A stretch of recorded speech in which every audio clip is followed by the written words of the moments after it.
So one thing I wanted to talk about today is that a lot of times when people are putting business plans together and they're trying to do comparisons of movies, I see indie films comparing themselves to studio films. Now, I try to stay away from many comparisons. If you know Movie Plan Pro, our world famous business plan that I put together years ago, you see a chart on the page, and it's like it's similar successful films in the similar genre is what it says in that.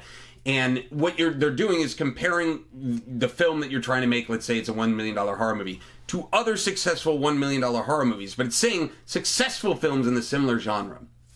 The key that you have to understand is that when you're comparing anything to a studio film, that has a lot of different money behind it, has a lot of different marketing behind it, and so it could be a completely different ballgame. So, meaning, you're putting together a $15,000 horror movie. That'd be tough to pull off, but you go, wow, Paranormal Activity did it. It's like, well, yeah, that's not the budget. That was the budget of the actual original film, but it's like they probably put $30 million of marketing on top of that. You see what I'm saying? And so you can't compare yourself to that movie specifically because there's a whole different situation and a whole different studio machine many times behind it. As one thing I hear a lot too is that they'll say, oh, do you see this new Netflix show? And they don't have huge stars. I don't need to put huge stars in my movie.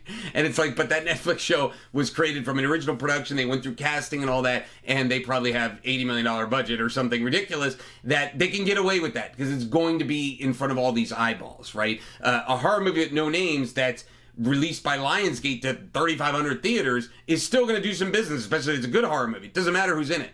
But that does not make it so that you can justify saying, great, I'm going to make my horror movie with no names. I'm not going to worry about names because, this other horror movie did it. But that other horror movie had millions of dollars of marketing, had a big studio behind that movie. And that's one of the differences that you see. Something also I also see a lot is comparing your movie that you're trying to get going to movies from years ago. I'll still see horror movies pitched to me, and in a comparison chart or something like that, they'll be like, well, Halloween was made for $300,000. Okay, in 1978. And even if you did the inflation rate, it's still not that much of a budget. But it's like those are lottery tickets, right? And those are extreme examples. And you can't just point to successes and the times and all that stuff. Even if you're doing something from 2005, it's like there were still DVD markets back then. People were still going to Blockbuster at that time. So you can't even compare that. Like if you're going to compare something to a movie that's similar, you do it within the past 5-6 years or something like that. Maybe 8 years, 10 years at the absolute most. Right now, 2013. So it's 2013 to 2023.